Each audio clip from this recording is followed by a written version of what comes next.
afokantanka diamond no wode enam Sompa 106.5 FM Accra and Sompa FM Live and YouTube www.sompaonline.com and semi nyina no ya bona bo akoto yewura prince ataboate na dama okwa benye bia kenkan na wanya bia hwe sane nso sa ennensema ebei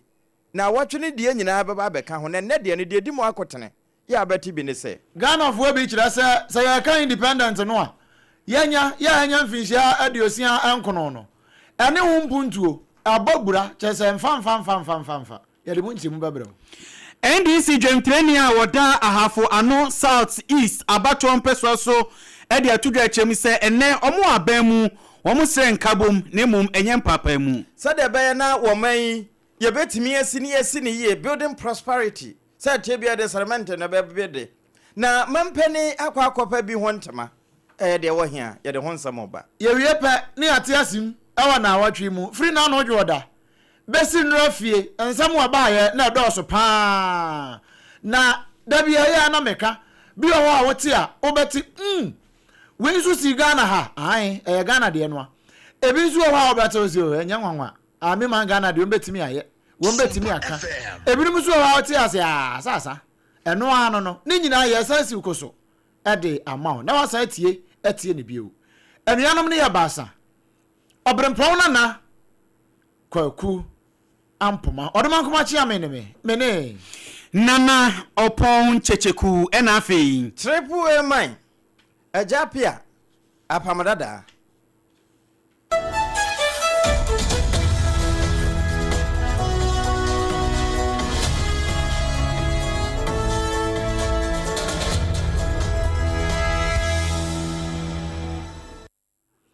afei yensensem na se emfa emaw enrada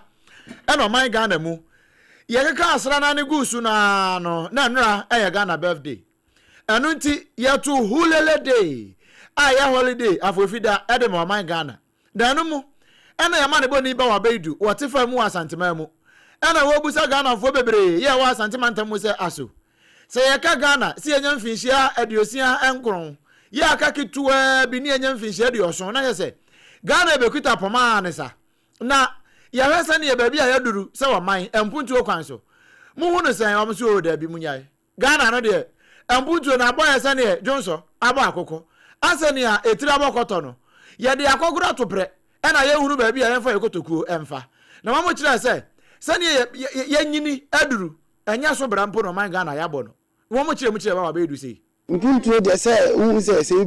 obi nya no fa ho dia ese niam dada na ese na first no wo mu no ese se mu peja ba se Ghana de muslim no niam ye hunu dia ase Ghana de sako yachi ye 69 years no ye hunu se Ghana ye matured ye nya matured ye se da nya matured kra e wo sa niam no because sa 69 years and chana 70 years sanka o ye abadwuma kra nka okọ pension ndi se si ade mpuntu a Ghana de na se Ghana development de less in from pa ayi ehe niema ekoso wo Ghana memu a enya ade a eboa efata ese Ghana da so tedieti a ho kire ne amane no a ne ekomo yehwe amanfo kuro so a amanfo ko manim ye Ghana yesi ye good ye wodamo ye wobibia enso se Ghana ho ekwa ho kire mu ye mpanimfo mo nhwe na munye bibi maye na se de afi wo no yesi di ye no kura ne ye hunu so sika ho aye den ama mbi no bebre yeti ase yini sika wo yebutom ye nhwe na Ghana yentimi sesa o Ghana na empuntu omra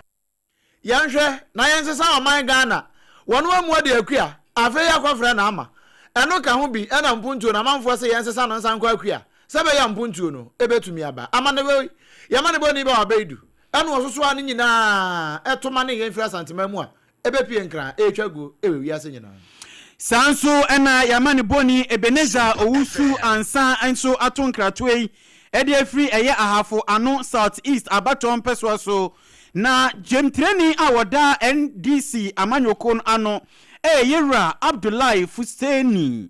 wono no de atodwa akyerem se na ban eye NDC aban ena sesei make say womu omu bu oman enunti se omu behia ade ebetima bu omu ama omobamu a omubuo natimi apem akonanim paade a na ehu behia se wo se ye hwe na fe kasa de fa impuntuo ehu na enum na odi to dwachem se ene se impuntuo bekoso impintuo beba ni nyina no ehia mankabom esan se praye okabom a aya na ni bu edempa na wi ba akode a ni bu eye very easy pa enu nti wo besre Ghanafoɔ timamufoɔ ɛna afenso no eye wono ankasa bia ye a wo ye dwemtre adwumadie no ewo ho ewo eye ahafo ano South East abeto mpeso so se won hwe na afen menum ye no wo mboa ma enkabom entimi emra eno ka ho bie anada no abato ye kokoto ye enam so ema NDC amanyokuo no etimi edi nkunim emu nsem o mu nchiemu ode to Sompa kase ye nim yamane boni enim no abusua ebini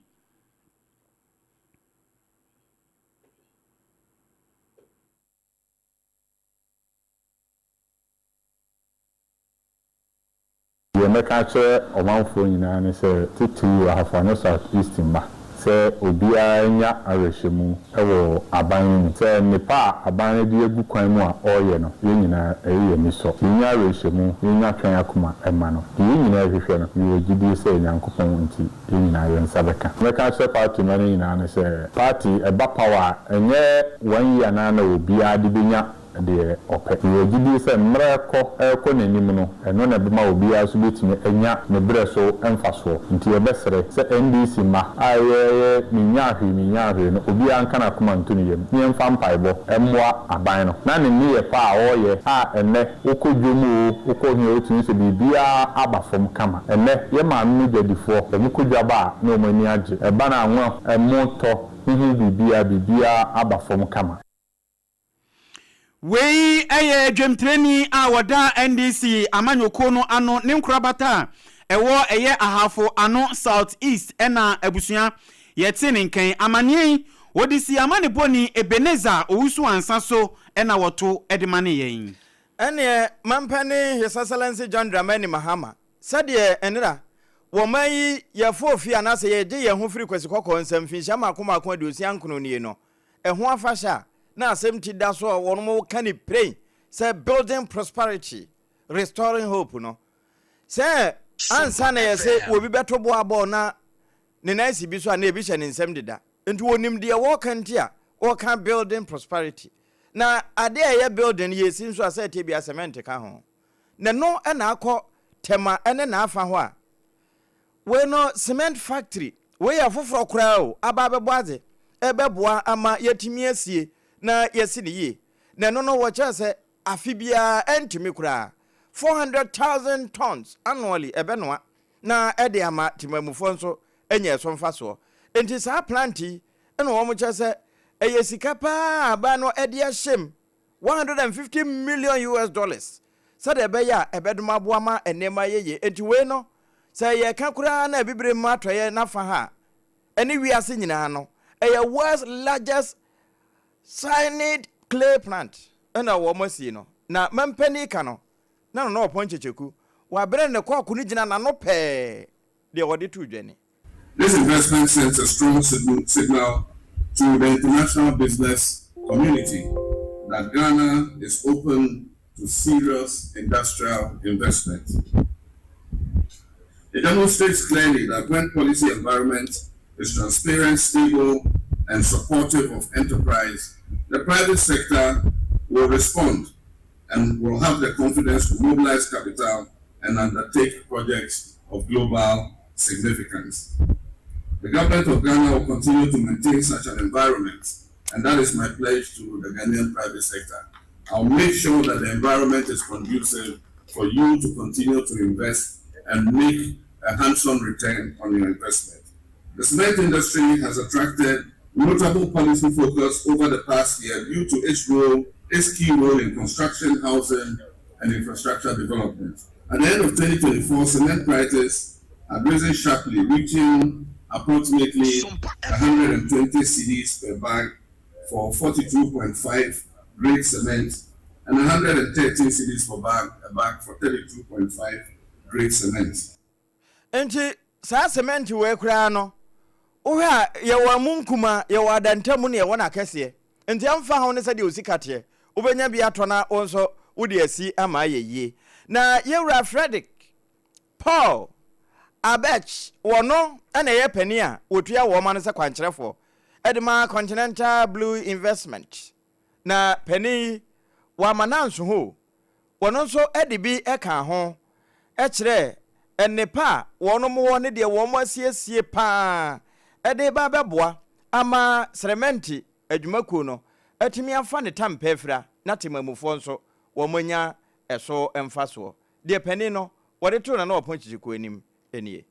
Response has always been, why not Ghana? We believe then and also now that resilience, creativity, and a drive for excellence define the Ghanaian spirit.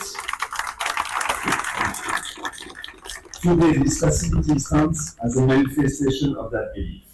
A journey of this importance is never traveled alone, and I must thank our partners on this journey. I want to thank our investors, Non-Fund, Impact Fund Denmark, and Heidelberg Material for their confidence in Ghana's industrial potential.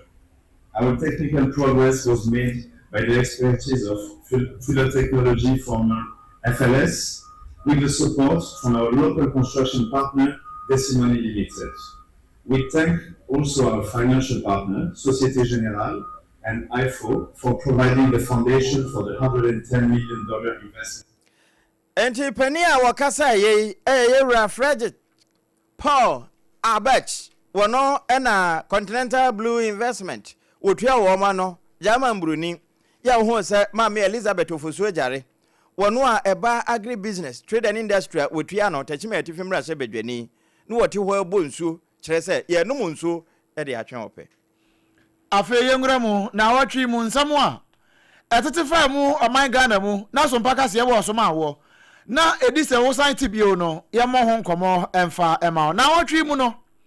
ena osofo abedi akire ya hwe enwomasi ansam so odemnyamfo obenfo Clement Park wojina simpie ni apaso na one so mpaka se mpo na ebosa nkomo enu wo chese hwe asemwe wobeka Ghana teacherfo bi ho a uposu wo mo adwam tunkurase titiripa ne abompe na ode ne to tisada so ase anase abekwa ase ede kwa akosi bebome kwayem ekire ho nyina ode wo moto ho a ono mpese wo mbeko na so ode ne kwose begoro ekiri ho dome a ho kra de ne wobaji pene na so ye de kra nya de a wobeko eno nti asoya na ho adwen se wo eposu to se nkro bi ete sa no a wobeko no saboso me ya ma 1000 Ghana ye bechem ni asande ho nchemu aduonu 20% e de abeka 1000 ne ho e de ma so ya pene ana waje pene aye setie sabaso man no mfafra mu ho no wo kire mu sei. We have schools where, when we even post teachers, they are not willing to go because the schools are so remote and those environments are not attractive. But government is very determined to address some of these challenges. But the president doesn't just leave it there. He also has a program that is going to reward teachers who take up teaching positions in the rural areas slightly more than their colleagues who do not. That is a policy that is going to allow teachers who take up postings in rural as part of the motivation. So the thinking is that if we can combine the provision of accommodation and some additional remuneration. We obenfo Clement Park wono okasa wie yape na chechefo nbi so wonabo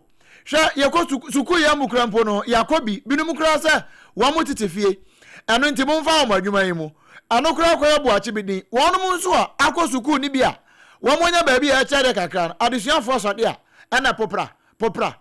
na wono ebo won na eno sa no de na abeka fa ho. We are not happy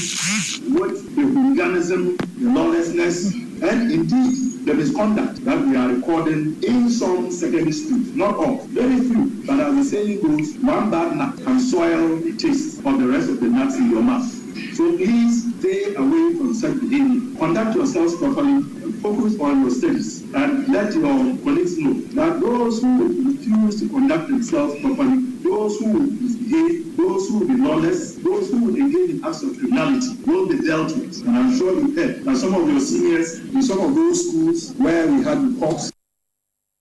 We are being for Dr. Clement Park, no. Why are being for into your doctor? Now, what can you now? Now, I can't study for and say, Munim, we are warning. Teacher Pane, senior high school for no. na teacher ni yamba kwa akobro no anasa student any say to trust some na ekoso adesuan school no mu ho no se mo anya ya asohwe kase pa na eba mo so ebusuan yentoa ensem no eso na yenkopie mu ewo eye dan no Jordan mu a menu adifi ase na eda Jordan mu na eye na wotwe a ye boaboa ye ho na ye de by election chenchenche akwahye so ewo eye ayawaso east abaton peso so na eno enam so ama eye deputy director a wono ena wo hwe research ano ewo electoral commission honomo yera Fred Tete wodi tudwa chemu se yekasei na suye no abomodin apaw amanfo a womunimu de ewo abatuo mu amokwa akohwe atoto niema mabibia etimi apemede akoso a won han nani nkan kra be ya hanan ne eye achipo adronu enum 455 officials ena make say womapo mu a amokwa akohwe aboama sa by election etimi akoso. The commission is set. In terms of the recruitment, the 455 officials recruited, trained. As of last week, in terms of logistics, ballot papers have been printed together with the representatives of the various candidates at the various places where we're printing the ballot. In addition, we've had engagement with the candidates and their reps as well at the IPAC level. So in terms of set, we are ready. Enia yeti deputy director awoda research ano electoral commission honomo yewa Fred Tete ena yetse nkan eda edwada no na edwada korona na donkuma no owura akwadwo opankroma wono okofo asare bia wona yemra hye bedwani wo bia asem bi so be chese kwan a bedwam ho wo mofa so etoto wo msikasem ene eho ade no wonde ebeka kire wo mpre nye premfa tituru de ebe ba bonten kwa assembly hodo no ewo se emra mapa etimeta ho se de be na wo momfa square pegs bia nkohye ran ho mu na we work an was a public financial management amendment bill no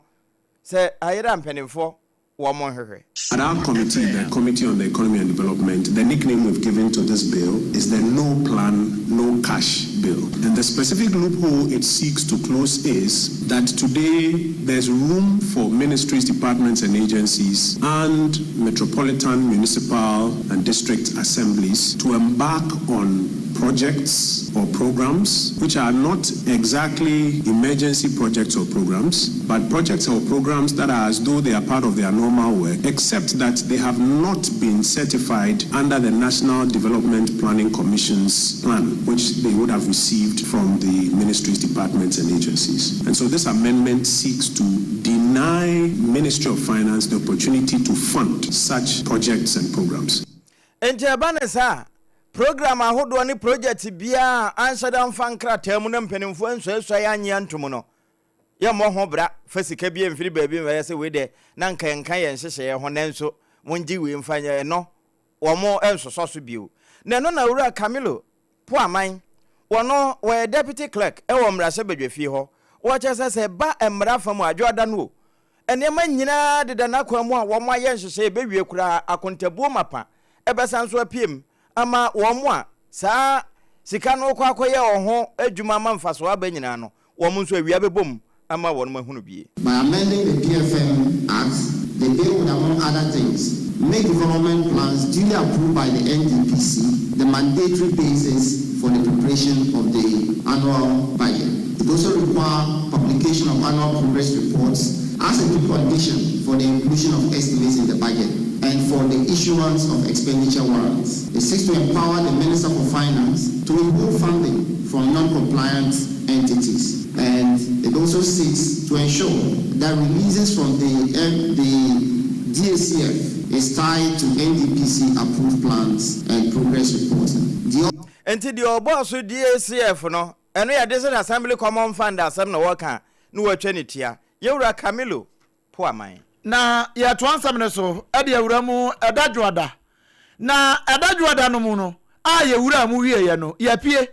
ena ya sante asimu edabnada. Eno ena mampani mahama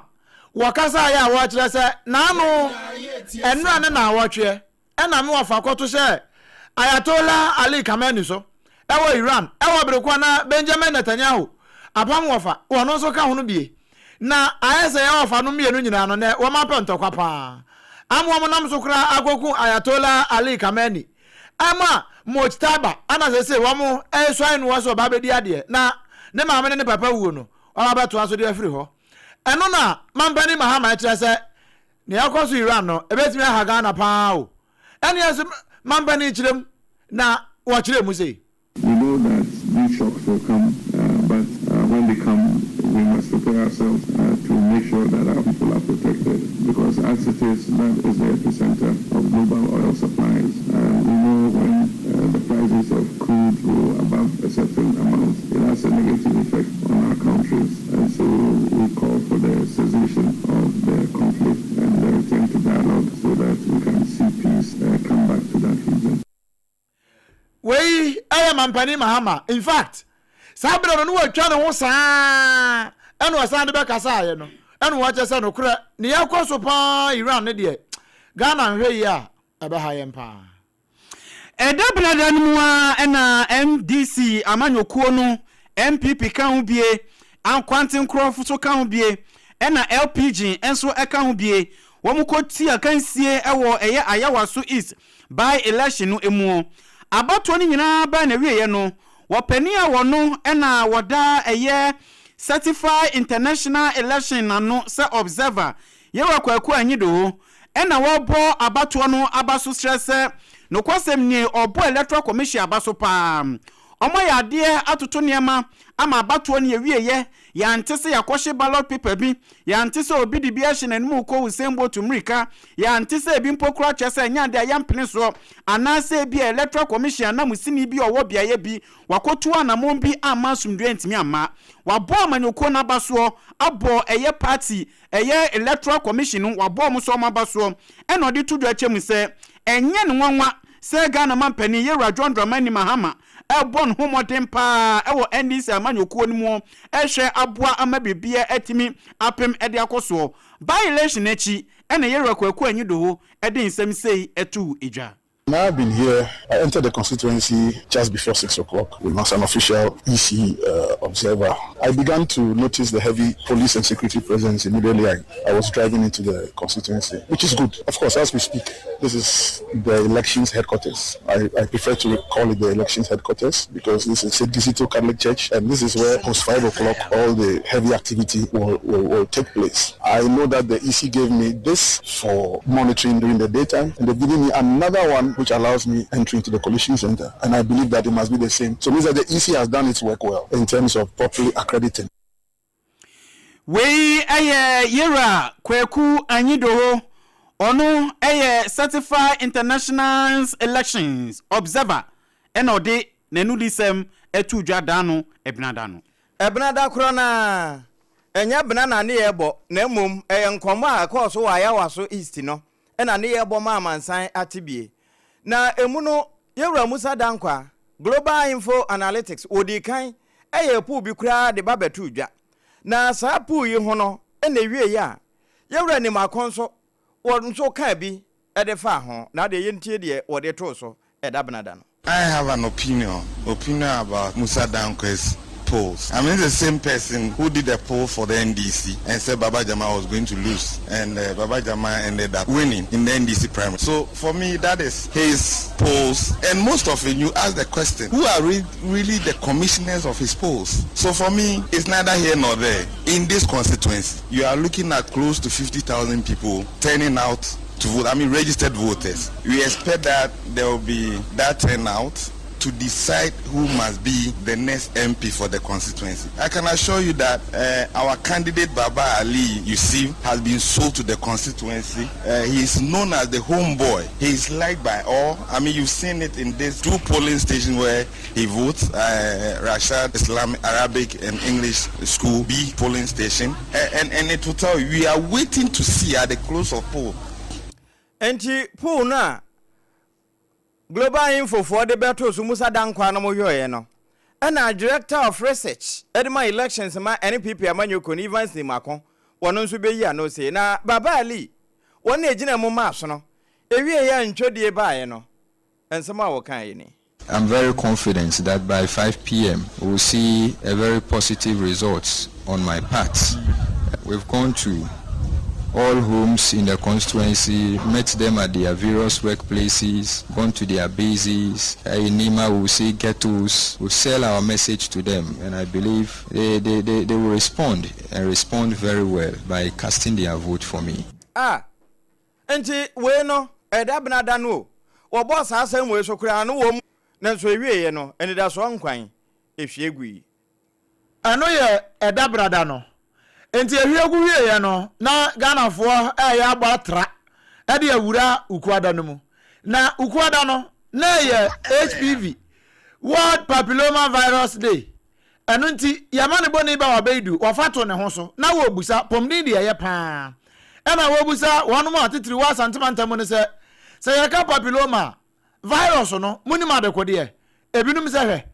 wo mo kra de nya se wo kan kra ye se ebra na Simon Petro wo yi Yesu ama no wasenyo kra na abo ne din ankameni no kamenti kra mpoda se efre ne Yesu Ganafo asane e wo munim efa papilloma ho no wo mo kire mu sei minima de ko se yare ana se bibia menti ho asem ntimi ntimi nka bibi se bia yare na se bia symptoms bi na aba na menti mo bo hu de wo amansan ni na ye de eti titu no mo mo akurase no obi wo ho no ma radio embe no ba obi te mo afre no phones no aka chen se bia yare se ya ban to mo hwe nkra ni ya na se empenifo mo hwe mo sumu yi se yare no wo ho sa dia se TV ne radio so na even hospital kra no mbetimi ayi ni pa bia corrance na ojo ma cheche ne ye hwe hu ne be ya fa Intesa yale na bet na me hwe news na mu omo celebrity world coronavirus na minim adakura mo kama so okay and e be sa da no no form antisa so yale e ba foforo sei no o sanka Ghana health service e mo ho so no mo ma da rubo no eye wa wa manipa na nipa nya no ho nipa e ho da no ho so because ade bia no start a ketwa aginsemu a afi no oman no na ye bre ne ye isi apene ngbe na e wo kura na am se bia be kakra bi na afeto mo dika Ghana health service ma da rubo no eye wa maya se bia le kwan fa so ba no na afi no wo se we sa distance ho from woni nipa na wanya bi no entem enti we kura anya se Sompa Daroma na ba bedu ati afa ho na ya ka ho asam kakra wote ya nkonim se efre bi na ya World Papilloma Virus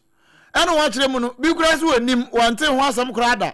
papilloma mpane ya ka ho asam wo Sompa mamanfo a wo bia no Ganafo apinyo a wo mo hye dante ya bokoso waka we ya na anu wukuada Ganafo ansam no bi na ede wukuada kro no mu ano na eye asoye a ehwe ye nkitawudie wa amanone honso nsam de baba tu dwa kire mu se enam ne ekoso ewo Middle East ntino anka hu behia se akwantufu a ewo so mutu kwan kokopie mu ewo eye haje wono no anka yenhwe na afe yentu emfansensen hono ansa kopem sasumdue betimi aba nanso ne nyina mu no Ghana Hajj Agent Association wopani a wono na wokasa edema omo eyera Imam Abbas Umar Abdul Karim wodi to dwa chem se womo de ombesre se impokura no niema no homne so de ohaw kase bi betimi de abrom kura anka asoe ne hwe na anka omo mpe kwan on betimi afaso a afoforo ebetimi akopie mu ewo eye haje ho emu nsem okire mu sei clients has come to us and then we have issued their air ticketing and then everything has been set up. Yesterday people traveled,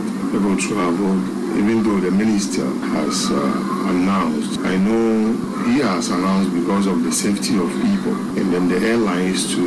they issue the ticket to us and then they're going to monitor and see if people are safe and then themselves they are safe. I think we don't have any problem. But we cannot deny people travel.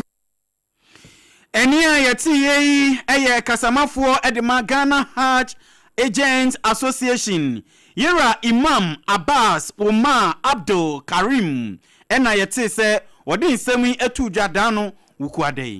wukuada Wednesday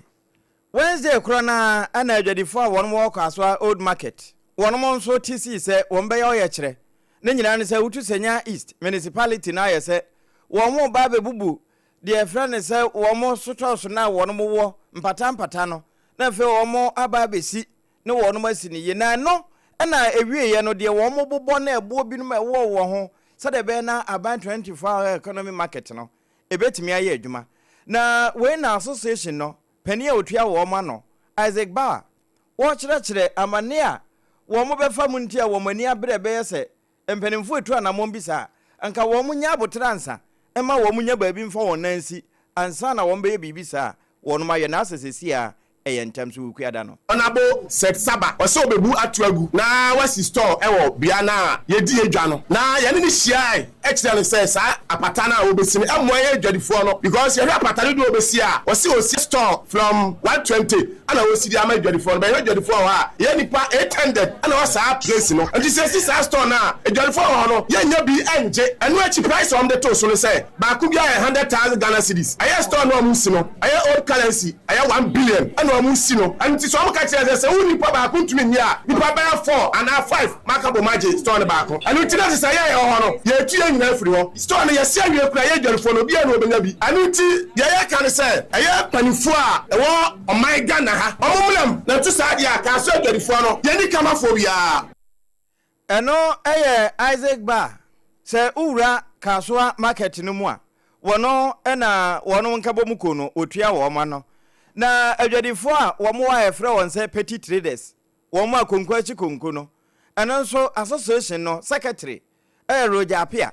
Roger nso ɛka bi We the traders are doing the 24-hour economy even before in existence. So we plead on behalf of the House, Honorable and the Father of the House, Your Excellency John Dramani Mahama, Chief of Staff, the MP for Kaswa, Honorable John Atufosin, which then has always given us an assurance that we beg you, with all due respect, we cannot do anything, but we are begging you that Kaswa traders are doing the 24-hour economy before, and we add that this exercise of demolishing and restructuring of what is called new stores, we, some of us, cannot accommodate and cannot pay the rent of such bills, because me as the secretary for the traders, I can tell you the truth that some traders in the under shade do not even have a capital of 2,000 Ghana cedis.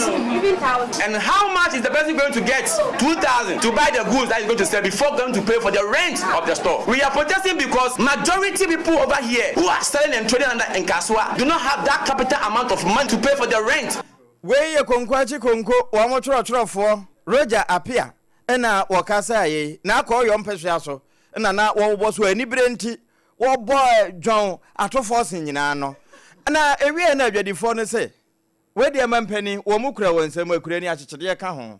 chawpa hu wo mobo NDC ba ye adwadifo a wakwa wo mata ye nipa ahoto de ye nya bi da ye semo bebre ya papa Dramani na da wo ma woni nana ya maame ye sama baka so yi omo fom na sifam na hotom da ka so ama ye na ba bi omo so omo ye stores no anya ba bi e de ye stores a eye yiye wo ma da wo ma empanifo a e ba ya e begira ho ame ye hwe ho to aba e de ma na ye sasifam e to wo da wo ma ye ja yes, I did. Yes, I am. What about the woman? Kasua. Yes, I don't care. Yes. Isaac, no Kasua, no. Mansara Mokasua, no. And no, and a jadifono, womania bressa. We a de ukada, quadema, and a namnen sasua, a duri abobuan. Abusia Sabu Asana Nasa free Ukwada. Definitely. Obakwaya wada. Na daya wadan so. And some bebre esi. Satiefo bekaya ansana na awotwe ye bewura mu no na awotwe atwa mu no ni fiada ena Ghana mampene His Excellency John Dramani Mahama kogina mrase bejafie wabra na international and national reporter honorable MP for Sompa na no politiku na wo mu nyina ahia no wo mu behye mra no ena mampene ba se wo behye wo man no ho enkom de akire wo man no ba bia yete ene ba bia ye ko nyina no wo beka akire wo kasa wie yepe ena dam kuma no wo mu na no ni Osahene Alexander kwame na afanya maken wo gina simpie ni apaso eno obo me wafa ase Muntaka Muhammad din eno wo kire se ni ministry ho no scandal bi bakoso pa na wo mu de omunye din so wo masesa ayi kanafoya tamfoni e de abagina mrase bajafie no wo mu so aba no betane no mbaba wo mba kire kire nsemu pa eno na ye bia ko privileges committee no a yeyase ye betwe na so pe Yura afanya makencha se kura waka wanya anwe na no klo no awode kae no na no klo no awode pacho. Mr. Speaker, The text of my concerns reflected so. It is hereby accordingly withdrawn, and Mr. Speaker, as colleagues, when a member feels strongly about a statement which is unintended, the right thing to do is to withdraw and apologize to him. Mr. Speaker, I proceed to do so, and to assure you that concerns that would arise out of any matter shall be properly brought to his attention. But on this matter, as I've said before, I will repeat it for Hamza, that anything related to him or his ministry is withdrawn. And again, apologies to him. Niamekaya, ya amfani ye antene de, ene na so ye ni nyina de no, matwe asan, me pa ho chewo, asam mfa na asem ko. Na wo wie ye pe, ena speaker bie kwa na ma, me wafa se, muntaka Mubarak Muhammad triple M. Say a chapa na to famo, na so me say. It is painful to be wrongly accused or your action to be misconstrued and be labeled differently from the intention that you have, especially when it's connoted with criminality and heavy wrongdoing. I will be the first to always say that fight for the right thing to be done. Make sure that wrong things are not done. But let's not do it as though we intend to destroy each other. I am heavily hurt and heavily worried. But who am I to say that I'm going to play God and I will not accept it? I accept it wholeheartedly, and I pray that this guides all of us. Myself, the hardworking service commanders that I have, the hardworking staff at the ministry, for us to continue to do the right thing. And to also assure the minority leader and the minority and the whole house that if there are anything that they think needs our attention, we'll be more than happy to look at them and address them. Wasi asam no de asene pa o asena sinu ne oni ho de nanso ayese ba asere don mene hwan Roman for kra bobi na agimiti mene hwan me ya akom kirempo enti sama mfa nche no a komishani Muhammad sallallahu alaihi wasallam wono kra mfa me bone nche me enti me de ache maje Muhammad aka ni wie kra no ena yero abena da hiafo wono ena ye first deputy speaker of parliament o yese e cha panato fom ni wura nso age cha panatum watam de ase ne botum privileges committee mo adwuma na maguno. I would order that the referral to the Privileges and Immunities Committee for examination, inquiry, and reports is accordingly withdrawn. I will further direct that those words complained about said by the minority leader and complained about by the minority leader is accordingly ordered to be expunged from the record as if it does not exist. By so doing, the matter is put to rest. Enti monfa kasha na monfa ai womo tetiriye ni bi no mu ye kurampo monfa sreba shine enka ho na montwetwiri hansa de no munyina se ade we kura de ensi ha mo be kura montwo Sompa keke emfa nhye ho no ano no we ye first deputy speaker of parliament Yero Bernard ahiafo na dano yaw ene yafo danmu a yawada no ena mampani abede akire her excellency professor Jane Nana Opoku Agyemang wode to Ghana fo nyina nim actually akirem se na sentem ne ho no ma wobeti se suku ni bi watie si teacher ni so na okeka na adwen wobobo na adwen ebi krampo timi ni teacher ni tisia na omo bone mpabro wose sasa bi sumantantan we no ensem fatasa wose soso ewe yehuma sua emu enu nti ye kasa yi enumenum ye wode ohye ede to awofo so achechefo ka ho bie enkonfama mofra esuade echese sa subantantan no enya ade ba be soso achechefo mfom na nsi ho awofo nta achechefo achi na omonhwe ematete sene na obuo ni die edema eya achechefo impo ekama suafo eba besua niema papa ewo suku dem no womonhwe no monsanso mani ngira ne na so biu Professor Jane Nana Opoku Agyemang. We have seen troubling developments, including reports of exam malpractices in some schools, vandalism, and increasing disrespect towards school authorities and rules. In response to these concerns, the Ministry of Education, through the Ghana Education Service and key stakeholders, are working to strengthen discipline and value-based education across our schools. I extend my warmest congratulations to our students. Your discipline and perseverance have brought prestige to your homes, your schools, and to this country. Eni yeti eye mampeni abedi echire Professor Jane Nana Opoku Ajiman ana yeti so wesa professor no waben enti anya wanwa se wotimi wesa brofo nanso ni nyina no wo wesa nso a esi ase ya mfonso nim na atrenje maboafo wo ma won kran pomponi mantem ho na akeka won ho se enso enche bia ebeyiniti esanse utietie miamia ahodo wo mo ka enso atonkransa o enkran nyantoi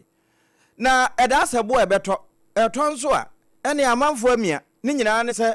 ya gata sumna ahodo no emu asisi ne se honti no de sansi ye ne bae no wo se wo mo fafa so na de se wo mo tim no wo mo tim no wo mo hunu baabi nso atwokichoki na wo mbete a wo mate se de be na enso to a enyiri enkowurawura afoforo edemmo na pani kwankyerefo a woda nadma no wo mpotem ha eyewura Joseph Bekanyi Kunyo wono ne kan semi. Starting from here, I think that work has been done, a lot has been done. When we came, the concrete banks were broken down, the slabs were not there. It's been reconstructed, and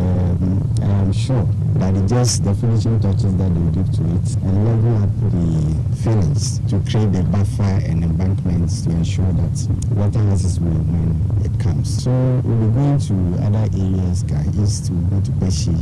for today. And this inspection will continue, not only today. As and when we have time to come and go around with us, we'll be happy. So that's why we are going on today. Mo eno da ya wada no bra na wo mo nante ahwehwe saa emiamie no na eba ne saa na ye nkrade a se wonim se honorable minister for Ketuapa no na oponchecheku wona ye international national reporter na abusua eno na ye gina eno so ada ye hutia waba na mom time heba mixture no se bi ni wufi a ka ho wura ba bi atonro heba shop ton bi drugstores and pharmaceutical shops no wo motonton bi ya akotobi oto ato ne ka ho eba ne saade a etese de wa bia ya asabia wo fie yare bia nka dem ahoto na eba hye ne nso saa na time no ATIME hwe no bia mfa soro kwa anna no wa chenchena na homa ne 0244 417 669 se wanom time heba na just hot kenke o ma yedi ho adanse ansa wakoto e ka menko de a ankatu na fasifie ho na monhyehyɛ timetable nto ho mudi bi dwada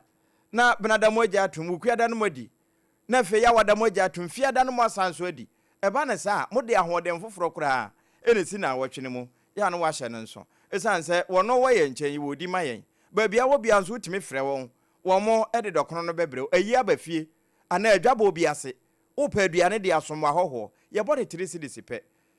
025 60 68 832 Joseph Ahoma hwehwe wodome commercial bank n'echi anwumire wo kan yen ho na medimafo heba center Dr. Tam da so eda no time no benkunu ne fa nyina wode to yade no so na wama ho ato enti wo nkran mfimfini mantemu ana afira tifi na eba wo to afa nkran ko ade a poku ase mayira ko na yade be yira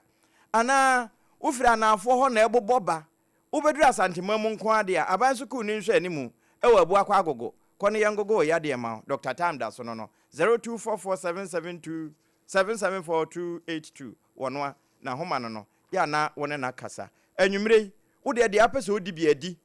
de pampam wo mire ho di Sompa FM na odi wie momo a twiuse ansa na wada se de be ya obetimi adi asom nkomo na anopa ye ma good morning a obetimi ageso good morning na huhuo na ebefiri no ehwam na mo nya de obi be so ne hwene eno sa na Pepsodent na mekamfo ama wo Pepsodent wo de wo soma akoda ne se wonkoto adura adi twi esemra ma modin wo mra na ne kuta no esanse no honhom nyina yage atum sa na ate asefo nso age atum enti ya ye ne mienu nyina anwumre wo mo na kuta ye mu a ensem ne ye de to awo ye da ye hutia wa ye ba ye kofiada ne yakowie kase no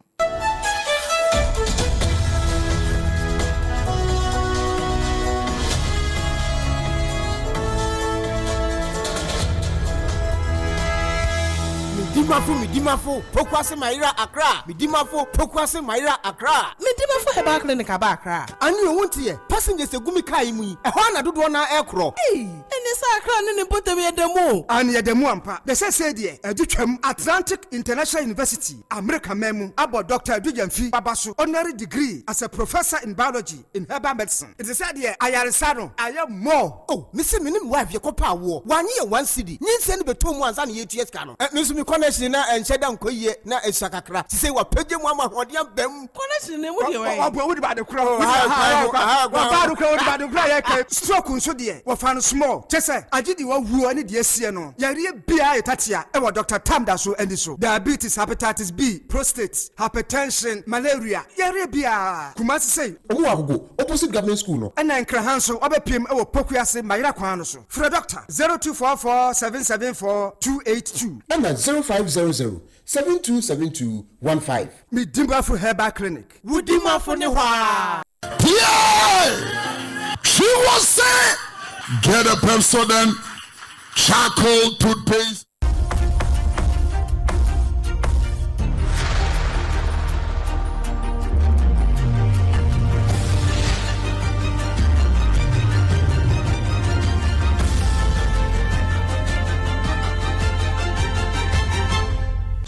TV Emma Aketiapa. No kwasampa Emma Aketiapa yewie awo no afie mu. Na eno afie ana nkokwa mra se bejani ye fra no. Onimanyafo Joseph Frimpong dodo na asare mra na se field marshal. Wonu onim fompa wonu wokan e de akire na wogusu a wokasa no na asem no kese pa na se nia edisa fata se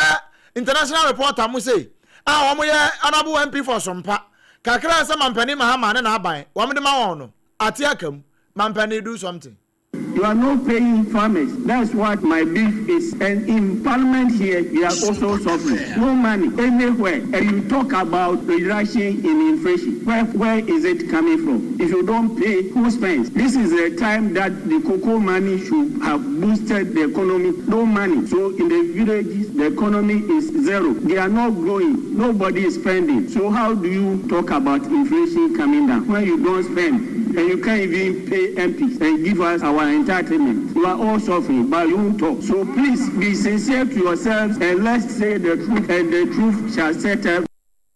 Monka no kura no, na no kura no, do amade mo ho. Na munya isa mo de nsem ne wada de bobo adum ni adan no. Mudi kokofo aka, e mo de ka mamra se bejam kura no. Ye kura ye shamra, mo san de ka. Nyame ne nka o. Ononyafo Joseph Frimpong kokko mamra se ojani, field marshal. One de ka sa asemi.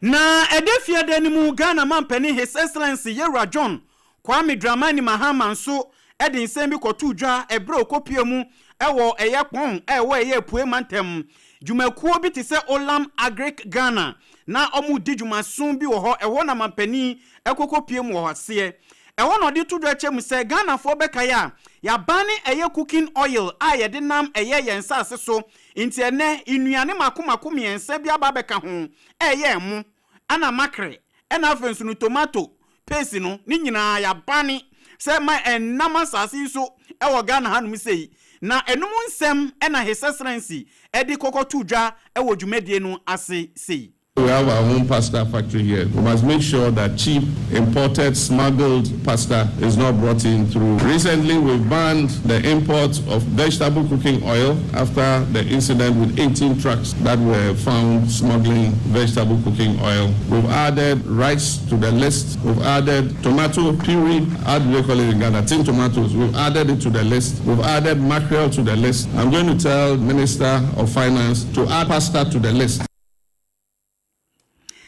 Abusia eni ayeti ye His Excellency Ghana mampani Yera John Kwame Dramani Mahama ani yeti nka edano efiade na fiada no mu ano enya mampani njonko ene kasai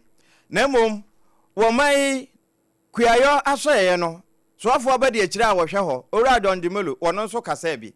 ene wo ka kire kokwa kuafo se sade kokwa obo no eso ate ye ni ntie ebi mu so wo mu twa agudi akwadua de foforo ebi nso kura so wo mo ede ma wo mo edanda na asase ni no no so mo obi antwa ngo na ye de na ye hunu sa no eye papa ese na bibrem ha wo mo a edua koko no wo ton koko nyina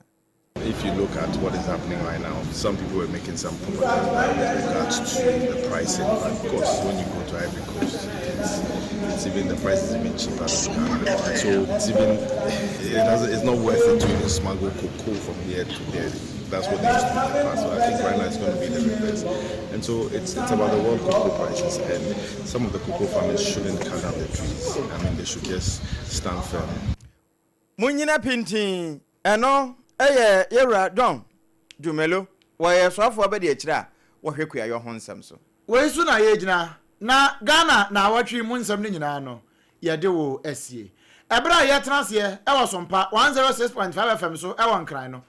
the same time ya Sompa 93.1 eno wa Santimantam mu Ayiko 100.9 eno so wa Santimantam mu Adafopa radio eno wa France ahin kro Paris no mu afa Sompa 101.1 watakwa Sompa 103.3 watakwa de Sompa 106.1 e watachima Sompa 98.9 rosunyane Sompa 90.7 e won kranza ena Sompa 101.3